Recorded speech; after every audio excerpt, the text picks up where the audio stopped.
Hello and welcome to the Stratford Literary Festival Goes Virtual strand. Thanks so much for being here and for supporting the festival in this way. My name is Julia Wheeler and I'm absolutely delighted to welcome the author of this book, To Kill a Man, to the podcast today, to the festival today. He is Sam Bourne, aka Jonathan Freedland, who is a Guardian journalist and, of course, the presenter of Radio 4's The Long View. Jonathan, welcome. How's lockdown? How are you coping? What are you doing? Thank you, Julia. Very nice to be with you and everyone watching. And pity, obviously, we can't be in person at the festival, but this is a very welcome consolation prize to be doing it this way. Lockdown has been strange, I think, for me and for everyone else. I mean, on one level, sort of normal for somebody who writes a lot at the desk you're seeing me at right now. That's not a dramatic change. The big dramatic change, I think, is for everyone, it's those little things about normal life. It is just the spontaneity of being able to go out, of being able to see people. Zoom is good, but it's definitely not the same thing. And, we're lucky enough to have a garden here. And so I can do a 5-kilometer run, but it involves, 250 laps of a very, sort of a modest sized garden rather than being out in the park or along the trails or just even around residential streets in London. So I've been taking it quite seriously. So I've used our hour's exercise to be here in the garden rather than elsewhere because from what I hear, it's pretty crowded. I'm trying to avoid that. So it's just this absence of normal life. And yet, as everyone has noticed, it's become a kind of new normal very quickly. I think the big psychological issue is how long does it last? And you can get around this. If it's 3 or 4 weeks, you can live with it. If it's now our lives, that's a very different prospect. So there are people I miss. There are things things to do that I miss. But in terms of the hours in the day and the work, it's still in some ways quite similar to how it was before. And you've written a piece to that end in The Guardian quite recently about how time has changed, the parameters of time has changed. Let me ask you, does Sam Bourne or does Jonathan Freedland cope better with this situation? That's good. Sam Bourne would be very impatient with any of these complaints. He's very used to action and minute by minute 24-hour tension. So this is not such a contrast. This would be a terrible contrast for him because he's used to movement rather than sitting around. No, I mean, the truth about me and him is that it really is just it's a different persona in the sense that it's fiction. Most of my working life is spent as a journalist. And so I can't really tell whether it's his personality that's different or whether it's just simply the switch in mode from non-fiction to fiction. But the one thing that Sam Bourne has got experience of is these books that I write do have to be written in solitude. There is no running around and, travel, really. There's some research for them, but a lot of that isn't done in the course of my day job. The hard work is done at this desk writing, and that involves solitude and involves a lot of hours of being indoors and being patient. And in a way, that is what lockdown is about. So I think quite a few novelists have been finding that, how can we tell it's lockdown? What's the difference? And there's the Sam Bourne part of me does relate to that quite a lot.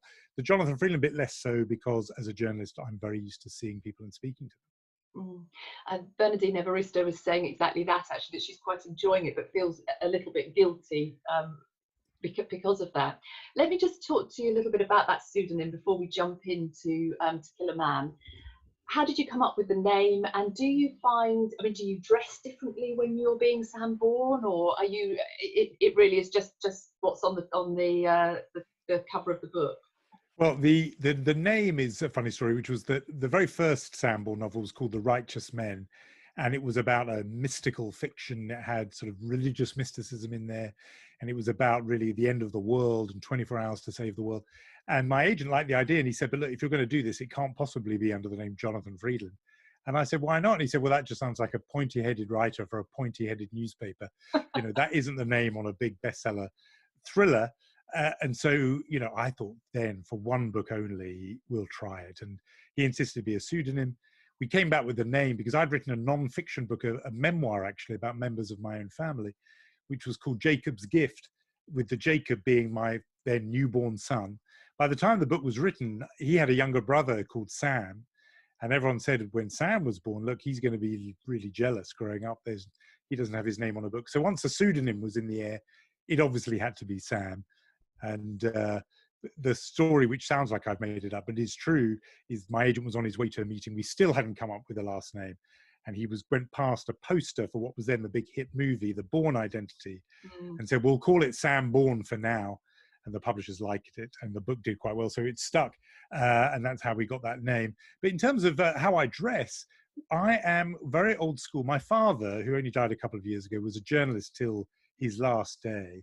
And he was a freelance journalist and worked a lot at home and dressed. He would consider me to be very badly underdressed now for working at home. He would dress like this, except he would wear a tie at home.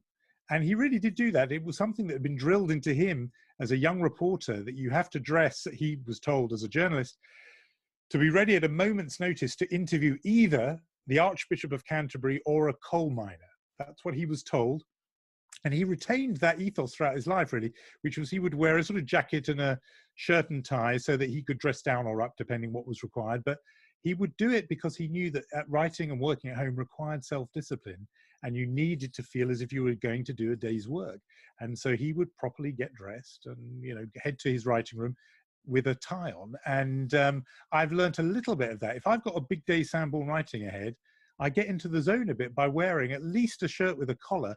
I can't do sort of shorts and a t-shirt and expect to produce a chapter of a Sam Bourne book. It's not going to happen. Fascinating. It's like people wanting to move. I mean, Emily Maitlis has been talking about how she puts on her gym kit, and so that makes her busy for the day because she feels like she's, you know, running around. But let's talk about this novel, because it's a fantastic premise. Oh, a particular man, the opening premise is a woman attacked in her own home who defends herself, and in the course of defending herself, kills her attacker in self-defense. Except this is not just any woman, and it's not just any attacker. The woman is a rising star lawyer in her mid-30s, extremely clever, very beautiful and attractive, who has made a name for herself as the lead inquisitor in some of those televised congressional hearings. The book doesn't say whether or not they were impeachment hearings, but you can imagine they were the kind of hearings that the nation is gripped watching hour by hour. And she's lead counsel to the committee, asking all the tough questions. And people are beginning to say, well, you know, all these useless politicians, we need someone like her, brilliant and combative and clever. So she is the, as it were, victim who kills her attacker. But it soon turns out this wasn't just any old attacker. This was a man wanted for multiple rapes and indeed a homicide across several states. So she had not just killed anybody, she'd killed someone, a really wanted man.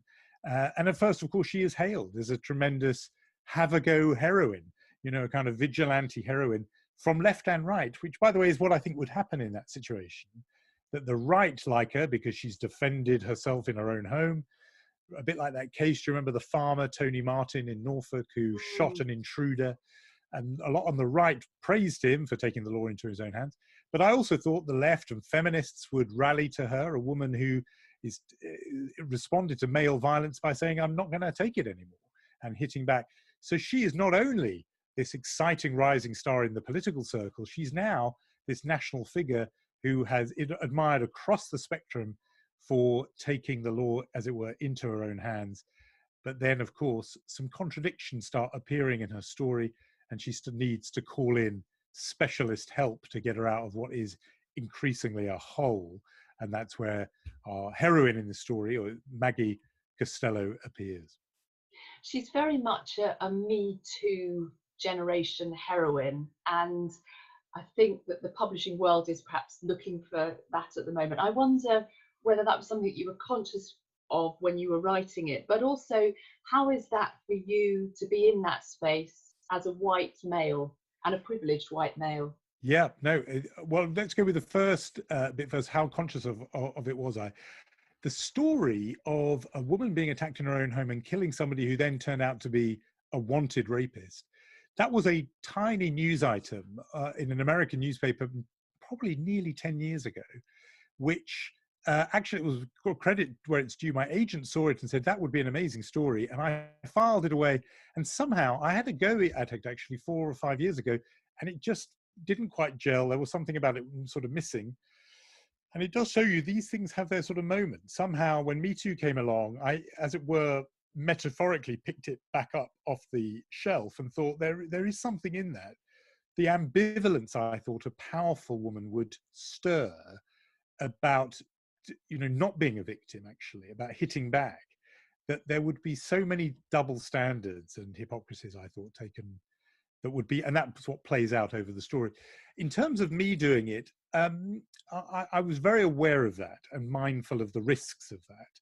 And so to that end, I made sure that, I researched this very thoroughly and talked to police officers who deal with sex offences, particularly actually women who've been trained in the business of talking to women who have been at the end of sexual violence. There is a whole protocol around that, and I talked to them.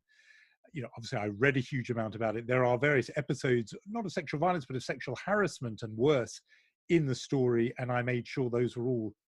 I obeyed the Margaret Atwood rule. People will know that Margaret Atwood had this self-imposed rule for The Handmaid's Tale, which is every apparently outlandish abuse of women's rights that appears in that novel was happening somewhere in the world at the time she was writing, or had happened, whether in Iran or Saudi Arabia. And I was very careful to make sure that nothing in this book hasn't actually happened. And so it was well documented. But the main thing I think was, this may seem an odd example, but in the last 3 or 4 years, you'll know, following the news, that there was all that debate about anti-Semitism in Britain.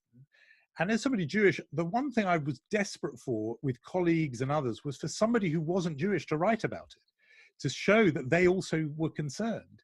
Because the problem, actually, of violence against women isn't women's problem, it's men's problem. They're the ones doing it. And so I was crying out during that Jewish episode for allies and for solidarity. And it seemed to me that if men observe a rule which says the only people who can show concern about violence against women are other women, then actually you're abandoning half the sort of battlefield. And that men, since this is a male problem, male violence, men at least have to begin talking about it. Otherwise, I work on a newspaper that has a women's page. You cannot just confine this issue to the women's page, metaphorically. This has got to be something engaged with. Nevertheless, you have to do it humbly and, I hope respectfully. So one thing I was very keen to do once the book was written was to make sure not just one, but several women and women involved in this issue read it and said, this line here doesn't ring true. That paragraph would grate on a, as it happens, there weren't many of those, but there were enough of those that it was absolutely a worthwhile exercise. And so far, the response has been, from women and particularly feminist readers, has been to say, at last, someone's told this kind of story, and particularly, I think a man is engaged with this kind of story. So I hope it's okay, but I was aware of the issue.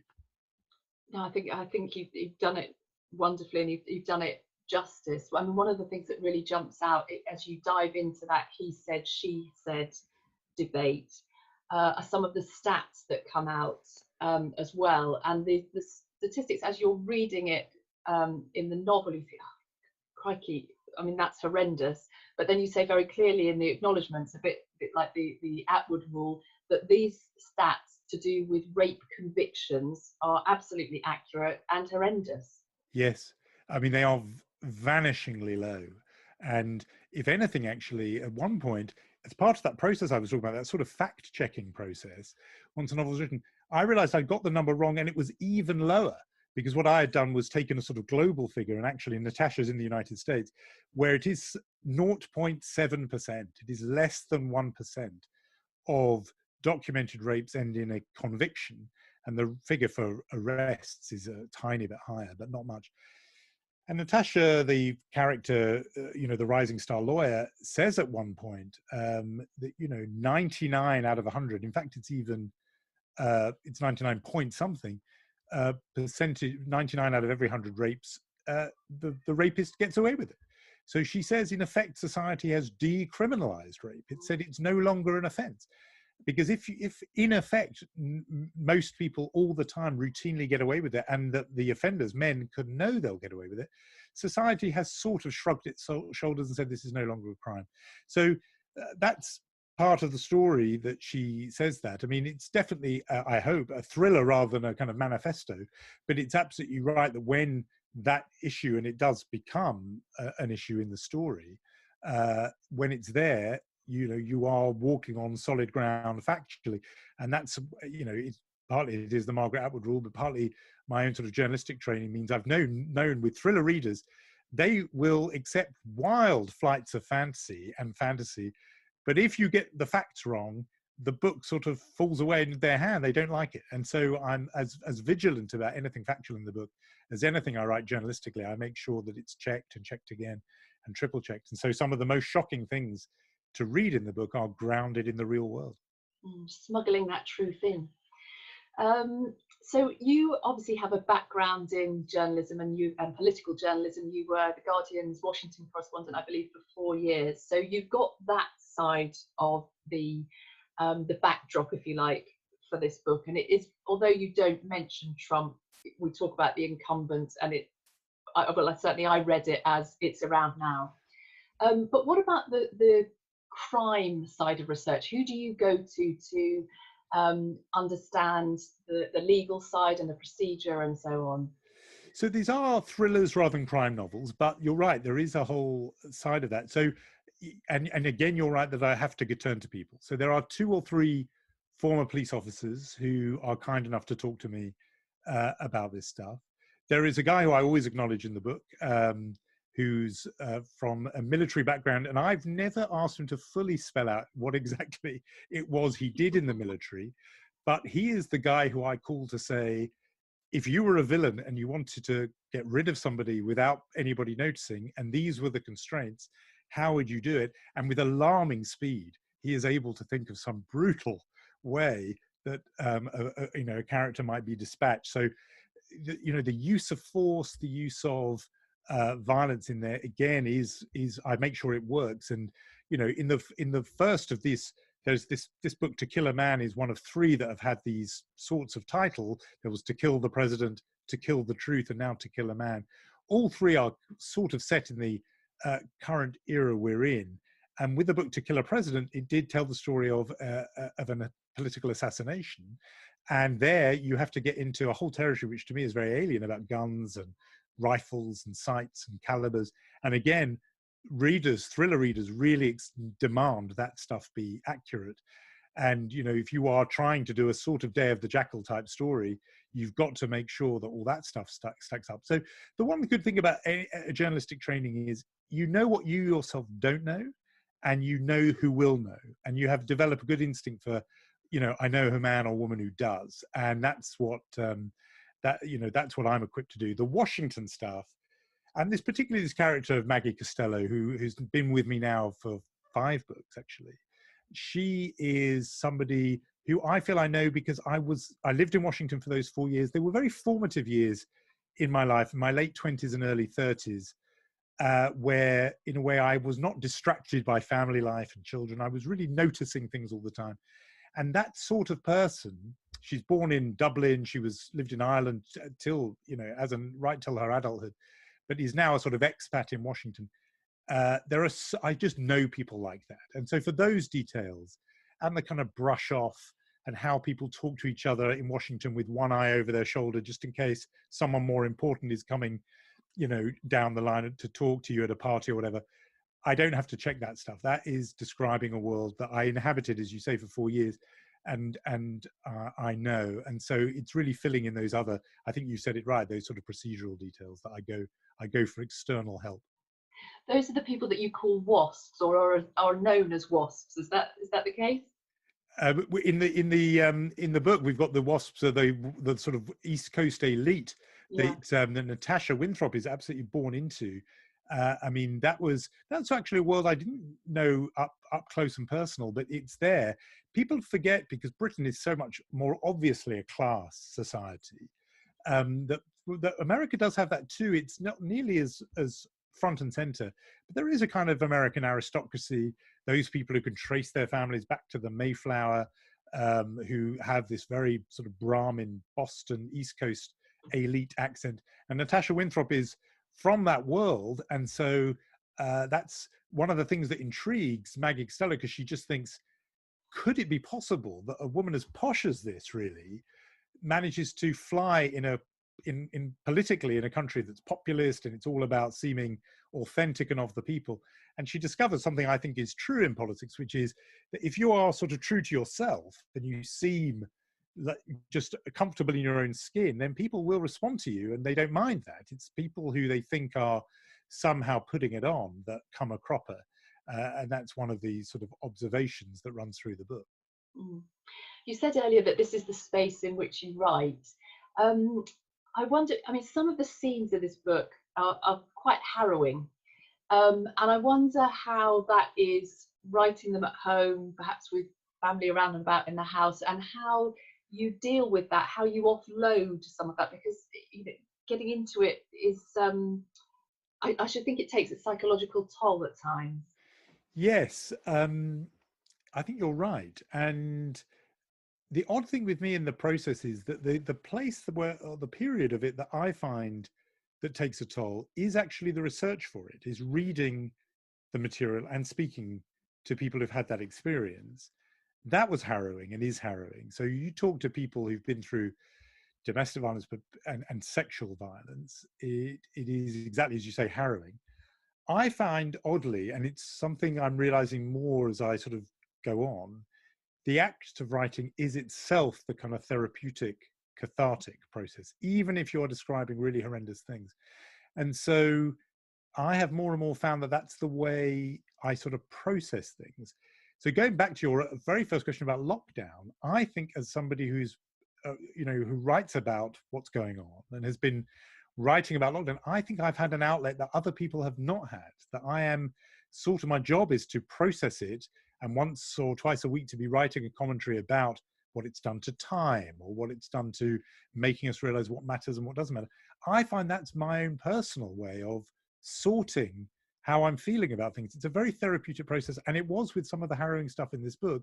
I think the hard thing is to store it all up and not have a way to kind of metabolize and digest it. So actually it was the writing itself is what did do the job of offloading, to use your word. Mm, mm. I think a lot of people are finding that actually, that people are journaling, aren't they? They're writing it out, this whole period that we're going through. How are you finding it though, in terms of coming up with subjects twice a week for a column?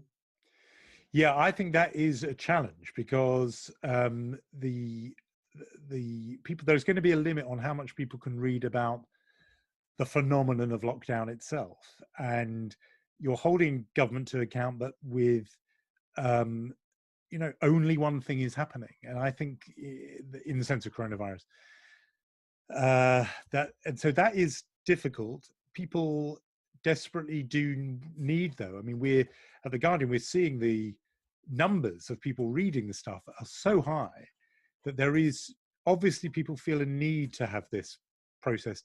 So I think the answer is to really put yourself sort of in the shoes of the reader, and to be saying, and that's how where they are the piece about time came, which was that a friend just texted me and said that he was finding this strange situation where the days felt like they lasted an eternity, but the weeks were zooming by, and he thought, how on earth is that happening? And I realized that I was thinking this, and I think a lot of people were feeling it, and therefore you think it's actually helpful for people to sit in black and white over the breakfast table on a Saturday morning, you know, and by the way, how do they know it's Saturday, you know, and you're just that sort of undifferentiated time. I felt that was something people were going through, and you know, you base it on conversations with people and what you're hearing. So we're not going to run out of things to say, but it is a challenge because our worlds have become sort of narrower, and that makes it harder, and yet there is still the government making huge decisions, and it's the job of journalists and others to hold them to account. And are you writing the next novel now? And if so, will it include this time? Will coronavirus be part of it? I'm not writing the next novel now. I was anyway going to have a little pause for a bit, just to sort of take stock, because these three had come out, you know, To Kill a President was 2017, and this is already two further books on. So it's been almost one a year, really. So I was deliberately going to have a little pause. And your question, in a way, is partly why, because I think I have certainly no idea whether when this is finished, a story set in a pandemic is going to be exactly what people want or the last thing people want. And I don't know whether I would want that either. You know, I think it's still so new that the idea of it is it's too, I need some time anyway to process. So I was, even before we had this, I was going to take the summer really to just, you know, stick with the day job and just to see what else was going on. And always the way these ideas come is observing something that's happening that grabs my interest, and then there's a kind of what if question that pops into my mind.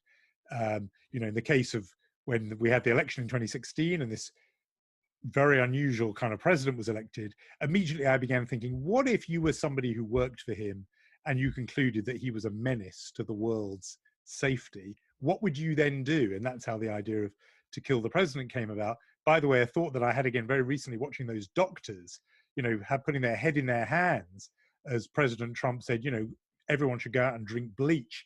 And you can see these doctors thinking, why am I serving this man? You know, and wouldn't it be better for me to resign? Or is it my duty to stay here and restrain him? That was the thing that really interested me. So in each case, what happens is I see what's going on, and then a what if question comes in my mind. If the pandemic prompts a what if question that begins to nag at me, then I think there'll be another Sam Bourne story. But for the moment, I'm just like everyone else, and I'm absorbing it and trying to see, you know, when do we get to the other side of it, and what is life going to look like once we are? Plenty of time to think about it all, let's face it. Jonathan, thank you so much for being with us this afternoon. It's been wonderful. This is a fantastic novel, and it's something that will, I think, is gripping enough to get you through a pandemic and take your mind off it, but, you know, still be in that space. So thanks so much for being with us at Stratford. Thank you very much as well for being here, as I say, for being part of the virtual festival. To everybody, the Stratford winter weekend is being planned. It will be back 20th to 22nd of November, as it always is around that time.